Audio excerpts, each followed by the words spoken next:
Muy buenas. Vamos a hablar acerca del aprendizaje centrado en el estudiante. Para ello tenemos que trabajar con diversos conceptos como la metacognición, como el constructivismo, como el aprendizaje por proyectos y el design thinking, y ver cómo se hacen las intersecciones entre estas conceptualizaciones que vamos a tener en la siguiente charla. Empecemos con cómo aprende la gente. La evolución en la psicología cognitiva, el desarrollo humano, la antropología, las neurociencias y la tecnología, entre otras, ha cambiado la mirada que tenemos de aspectos tales como la mente, el pensamiento y el aprendizaje. Estas nuevas miradas cambian la concepción de la educación. A principios del siglo XX, la educación se centró en la adquisición de destrezas de alfabetismo, lecturas, escritura y aritmética. Por regla general, los sistemas educativos no preparaban a la gente para pensar y leer críticamente, para expresarse clara y convincentemente, para resolver problemas complejos. Ahora, en este principio de este siglo, se requiere que todo el mundo maneje estos aspectos de alto alfabetismo para negociar con éxito las complejidades de la vida contemporánea. Se necesitan nuevos alfabetismos para afrontar las complejidades de lo cotidiano, las demandas socioeconómicas, los nuevos trabajadores, la democratización de la información, la globalización, el manejo de la información. La magnitud del conocimiento humano hace imposible que la educación pueda abordarlo todo. Debemos pasar de poder recordar y repetir la información a poder hallarla y determinar qué nos sirve y qué no, y utilizarla y aprender del proceso. El objetivo de la educación se concibe mejor como el de ayudar a los estudiantes a desarrollar las herramientas intelectuales y las estrategias de aprendizaje que requieren para adquirir el conocimiento que les permiten pensar, por un lado, productivamente acerca de la ciencia, de los fenómenos sociales, de las matemáticas, de las artes, pero también la comprensión fundamental en torno a cómo delimitar y formular preguntas significativas que contribuye a que los individuos desarrollen una comprensión más básica de los principios de aprendizaje que pueden llevarlos a convertirse en aprendices permanentes. Esta nueva visión de la educación implica un cambio en la visión del aprendizaje y del aprendiz como tal. Requiere un aprendiz permanente con la habilidad de desarrollar su potencial consciente acerca de comprender los fundamentos, hacer las preguntas significativas y estructurar un andamiaje mental que les permita enfrentarse a un mundo volátil, cambiante, incierto, que exige aprender y desaprender constantemente. La ciencia del aprendizaje inició en las últimas décadas del siglo XIX, tratando de comprender la mente humana y sus procesos mediante diversos intentos, desde la psicología inicial, que se basaba en el estudio de la conciencia y la introspección, aspectos que eran subjetivos y no medibles, o por contrario, el conductismo a principios del siglo XX, que trataron de objetivar y medir las respuestas sin tratar de comprender aspectos menos tangibles como la comprensión, el razonamiento o el pensamiento. De allí surgió la ciencia cognitiva, que trató de abordar estos temas de una visión multidisciplinar, en donde los aportes de la antropología, la lingüística, la filosofía, la psicología, la computación, las neurociencias y otras disciplinas tratan de trazar puentes entre el funcionamiento biológico, químico y fisiológico del cerebro con procesos como el pensamiento y el aprendizaje. Por supuesto, esto acompañado de una conciencia de la importancia de los contextos sociales y culturales en estos fenómenos. Y allí surge un concepto que es fundamental, que es el aprendizaje con comprensión. Uno de los rasgos de estas nuevas visiones del aprendizaje es el énfasis en la comprensión, la cual resalta la importancia de desarrollar un amplio cuerpo de conocimiento en donde los datos se encuentren conectados en torno a conceptos importantes y estos asociados a contextos aplicables. Aquí la comprensión no radica en la memorización de definiciones, fechas o datos inconexos, sino en la posibilidad de transferir la comprensión de lo ocurrido a otros contextos. Y para ello resalta la importancia de los preconceptos. La gente construye conocimiento nuevo y comprensión a base de lo que sabe y cree. Es decir, el conocimiento nuevo, se debe construir a partir del conocimiento persistente. Y plantean que los maestros necesitan prestar atención a esas comprensiones incompletas, a las falsas creencias y a las versiones ingenuas de conceptos con los que los aprendices llegan a abordar cualquier tema. Este concepto parte de la visión de que los estudiantes no son tabula rasas o vasijas vacías que tienen que llenarse, sino que tienen saberes, destrezas, creencias y conceptos previos que tienen que ser identificados. La gente busca información activamente, persigue metas, poseen las habilidades para recordar, razonar, resolver problemas y adquirir conocimiento nuevo. Esto hace parte del repertorio de habilidades y de las capacidades innatas que tienen las personas en el lenguaje, en los conceptos básicos del número, en las propiedades físicas de los movimientos de los objetos. Dentro de la ciencia cognitiva hay evidencia de que el aprendizaje se incrementa cuando los maestros prestan atención a los saberes y creencias con los que los aprendices llegan a resolver una tarea de aprendizaje. Estos maestros usan el conocimiento que tienen las personas previo como punto de partida para hacer nuevos saberes. Por supuesto, eso implica que haya seguimiento constante de las concepciones cambiantes de los estudiantes a medida que avanza la instrucción. De allí surge un concepto importante, lo metacognitivo. Los nuevos desarrollos en la ciencia del aprendizaje también resaltan la importancia de ayudar a la gente a asumir el control de su propio aprendizaje. Las personas deben aprender a reconocer cuando entienden y cuando necesitan más información, determinar qué estrategias podrían emplear para evaluar si comprenden lo que alguien está tratando de comunicar, clarificar qué evidencia es necesaria para aceptar argumentos particulares, cómo pueden construir sus propias teorías acerca de un fenómeno y someterlas a pruebas efectivas. Esto corresponde al concepto de metacognición. La metacognición hace referencia a las habilidades para predecir desempeños en tareas variadas y monitorear sus niveles actuales de dominio y comprensión. Para que esto se pueda dar, debe generar sentido, debe tener procesos de autoevaluación y de reflexión de lo que funciona o no en cualquier experiencia de aprendizaje. Entonces, ¿cómo se aprende? Entender estos hallazgos de la ciencia cognitiva nos lleva a reflexionar sobre, primero, nuestra práctica educativa. Para que un proceso de aprendizaje se dé, es necesario entender las concepciones previas de cómo funciona el mundo, las cuales deben incorporarse en lo que sigue del proceso. La existencia de una base sólida de saberes factuales, de hechos, de aspectos probados como ciertos, científicos. La comprensión de los hechos e ideas en el contexto de un marco conceptual. Nada está por fuera de un contexto sobre el cual ocurren y suceden los eventos, el conocimiento, el saber. Todo está amarrado a un momento histórico, a unas condiciones, a un sistema de valores y creencias. Otro elemento son la comprensión de hechos e ideas, a la organización de saberes que le permita acceder a ellos cuando lo requieran y a su aplicación. Eso implica asumir el control del aprendizaje por medio de la definición de metas de aprendizaje y una vigilancia de cómo progreso hacia el logro de estas metas.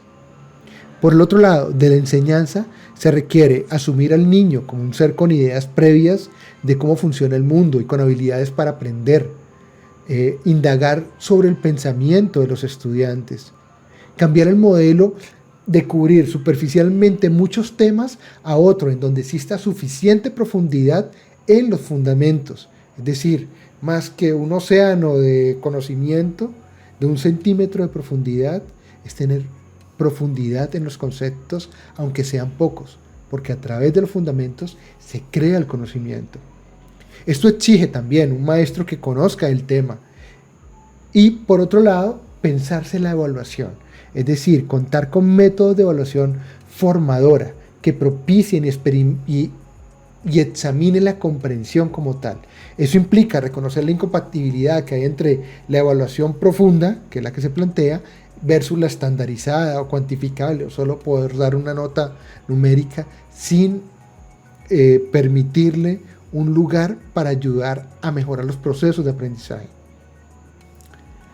Asumir este tipo de visión de aprendizaje exige analizar las formas en que se concibe el desarrollo del proceso educativo y pensar sobre su sentido pedagógico. Para ello, estamos obligados a referirnos al concepto de constructivismo.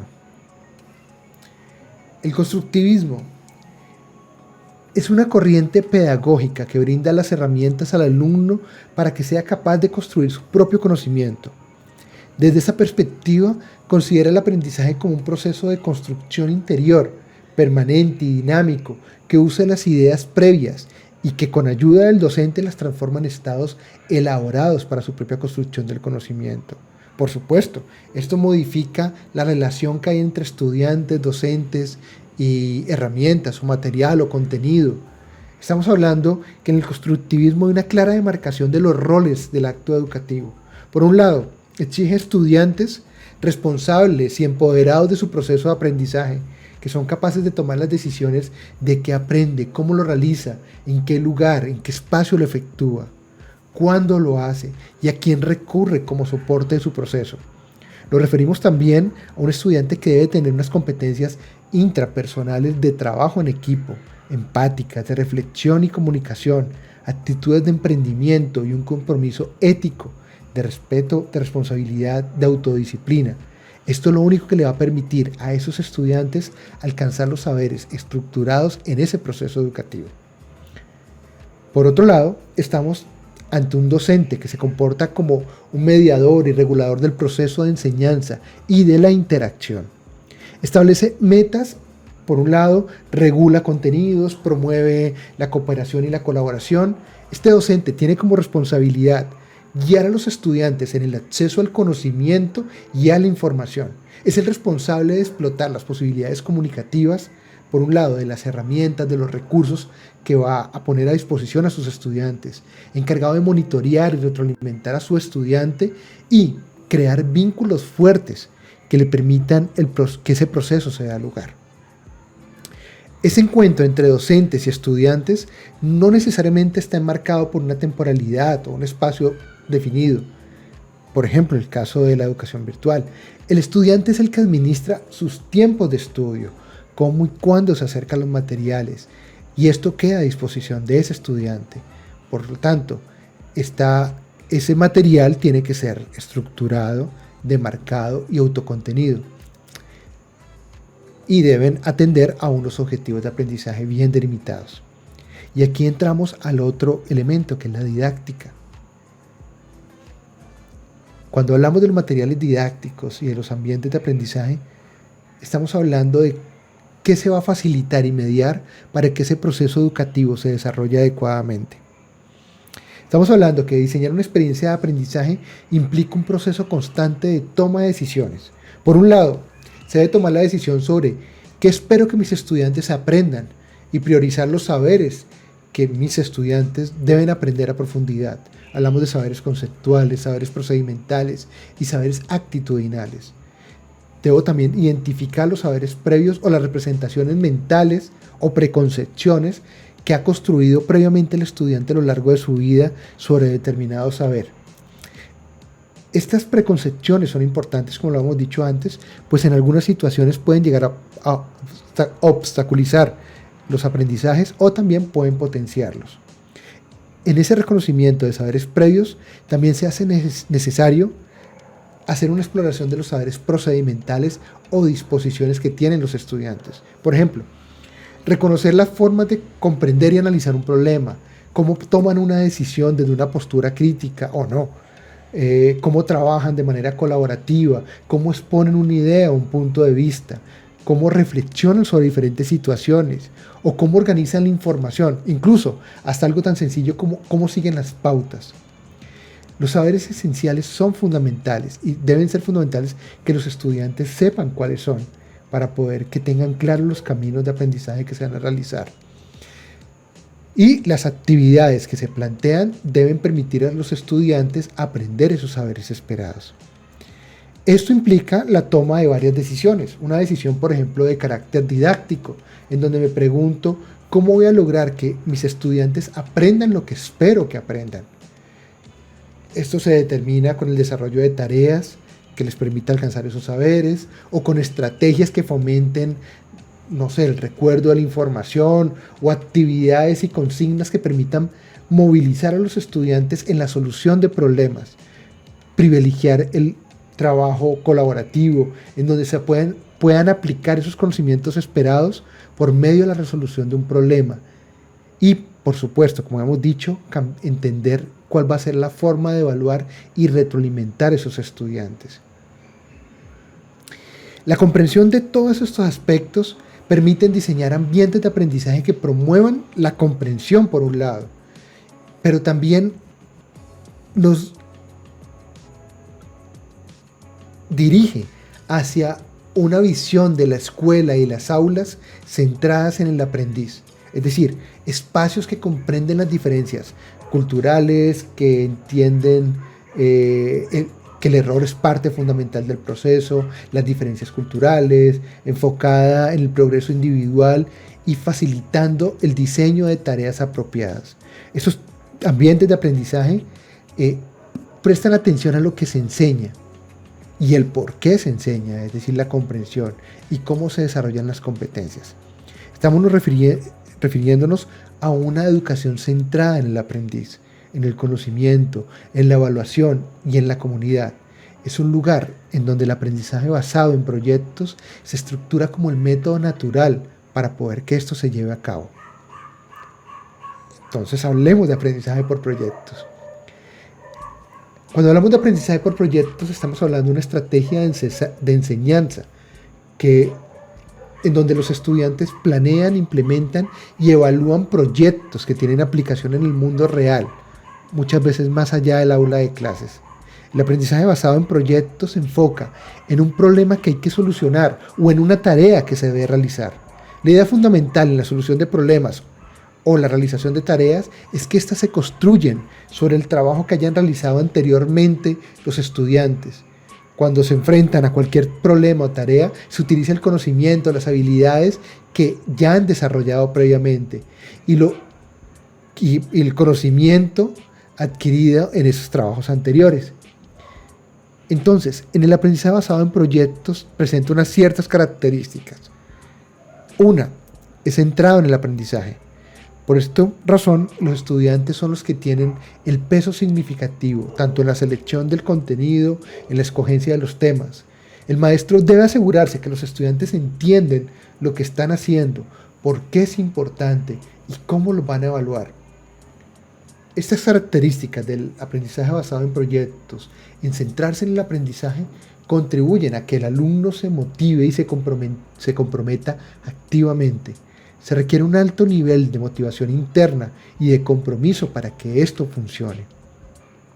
Por supuesto, se orienta hacia el problema o la tarea. Esto quiere decir que los conocimientos y las habilidades de orden superior deben adquirirse en el proceso de resolver ese problema o de resolver las tareas. Es decir, cada lección o cada actividad que se hace en el aprendizaje basado en proyectos debe subyacer la adquisición de conocimiento y desarrollo de actividad de pensamiento de orden superior. Por supuesto, en los proyectos, como decíamos antes, la evaluación auténtica es un componente fundamental. Los estudiantes necesitan entender claro las metas, los objetivos y cómo se va a evaluar ese proyecto. Lo importante en el aprendizaje por proyecto es entender cómo se desarrollan esos proyectos, cómo es el proceso. Y es importante entonces entender esos conceptos de evaluación formativa y valoración. Durante el proyecto, los estudiantes deben recibir constantemente retroalimentación, tanto de sus pares, de los docentes, de expertos. Esta retroalimentación ayuda al estudiante a comprender cómo se puede llegar a un mejor producto final o cómo se resuelve un problema. Dentro del aprendizaje basado en proyectos hay una amplia gama de proyectos. Aprendizaje basado en retos, en servicio a la comunidad, en trabajos, etc. Pero todos tienen como una cierta elementos en común. Lo primero es que son centrados en el estudiante, tienen un inicio, un desarrollo y un final. El contenido es significativo para los estudiantes, es decir, atienden problemas del mundo real, es sensible a la cultura local y culturalmente apropiado. Los objetivos específicos se relacionan, por un lado, con el proyecto educativo institucional o el PEI, o como estándares del currículo y que puedan de alguna manera poder resolverlos. Por otro lado, es un producto tangible que se puede compartir con las demás personas el resultado. Y por supuesto, eso tiene conexiones entre lo académico, la vida, las competencias laborales. Y es en esta visión del aprendizaje centrado en el usuario en donde tiene ese punto de intersección con el Design Thinking. Es aquí donde el Design Thinking ayuda con su metodología y herramientas para que estos proyectos se den a lugar. Estrategias que le permitan a los estudiantes encontrar y resolver problemas pertinentes, contextualizados y reales. Entonces hablemos de Design Thinking. El Design Thinking es un método para generar ideas innovadoras que centra su eficacia en entender y dar solución a las necesidades reales de los usuarios. Como metodología presenta un carácter iterativo que se centra en el entendimiento de un contexto y de un sujeto que le permite encontrar oportunidades de mejoras o cambios y a través de una serie de procesos encontrar soluciones significativas. Promueve de esta manera desarrollar la innovación centrada en las personas, definiendo problemas reales que pueden ser resueltos.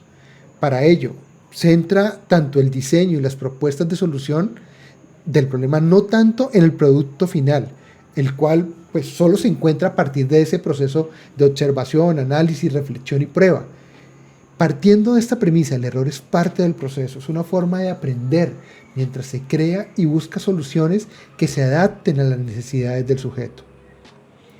Es un enfoque profundamente humano que se basa en la capacidad de ser intuitivo para interpretar lo que se observa y desarrollar ideas emocionalmente significativas para quienes son los receptores de lo que se está diseñando. Para ello, se necesita adquirir conocimientos básicos sobre los usuarios, sobre la situación o el problema general. Eso es comprender. Se necesita lograr la empatía con los usuarios, observándolos y descubriendo esas necesidades, creando un usuario típico para el cual se está diseñando una solución, un producto. Estamos definiendo un punto de vista o interpretando lo que encontramos. Hay un momento en donde se requiere generar las ideas posibles. Este es el momento ideal de construir prototipos reales de alguna de las ideas más prometedoras.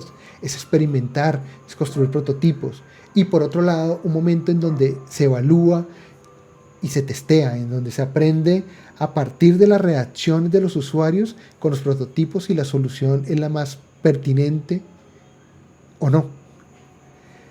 El Design Thinking es un acto creativo que permite a que los profesores entiendan que el hecho de crear un ambiente de aprendizaje eficaz es un arte tanto reflexivo como intencional.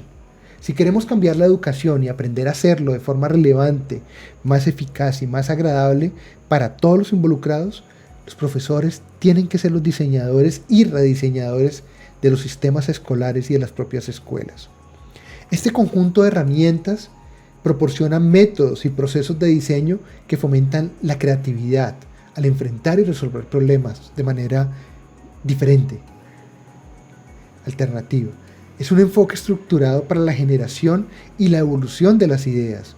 Es profundamente humano, que se basa en la capacidad de ser intuitivo para desarrollar ideas que puedan ser significativas emocionalmente a las personas que son los receptores de esas soluciones que se están diseñando. Desde la visión de la reflexivo, el Design Thinking, asumido como un método que desarrolla la innovación centrada en el aprendiz, es que nos da la oportunidad de entrenar ese pensamiento innovador. como un modo de pensamiento que es capaz de discernir retos, de detectar necesidades y encontrar soluciones diversas que sean viables, factibles y deseables. También la oportunidad de desarrollar actitudes socioemocionales, como la curiosidad, la observación, la intuición, la empatía, la iniciativa, la persistencia. Nos ayuda también a implementar la multidisciplinariedad, a estimular la creatividad, la observación y el reconocimiento de patrones en la construcción de ideas. Nos permite identificar significados emocionales y validar lo experiencial. Cuando hablamos de aprendizaje centrado en el estudiante, estamos hablando de 3 elementos fundamentales. Lo primero es la capacidad de autorregulación de lo que aprende ese mismo estudiante, de su interés continuo en reflexionar y analizar sobre su mismo proceso de aprendizaje, lo metacognitivo. Pero también, muy buenas, vamos a hablar de 3 elementos fundamentales. Lo primero es la capacidad de autorregulación de lo que aprende ese mismo estudiante, de su interés continuo en reflexionar y analizar sobre su mismo proceso de aprendizaje, lo metacognitivo. Pero también estamos hablando de que debe estar amarrado a un contexto que le dé significado a lo que aprende, a lo que para esa persona tiene un valor y una relevancia. Es decir, no estamos aprendiendo conocimiento porque sí o porque hay una regulación para hacerlo, sino que hay un sentido altamente humano de entender a ese individuo desde diferentes dimensiones, desde lo emocional, desde lo social, desde lo intelectual, y potenciar su desarrollo humano. Y ahí está el objetivo de todo lo que estamos buscando aquí. Y ahí es donde una mirada y un entendimiento de cómo aprende ese sujeto, centrado en lo que hablamos, en el constructivismo como un modelo pedagógico que permite entender esa visión que tenemos del humano, y el aprendizaje por proyectos y el design thinking como metodologías que nos permite acercarnos a entender a ese sujeto, a ese aprendiz, su realidad, su entorno, es donde estamos nosotros sentados para poder hacer nuestro trabajo de aquí en adelante. Entonces, muchas gracias.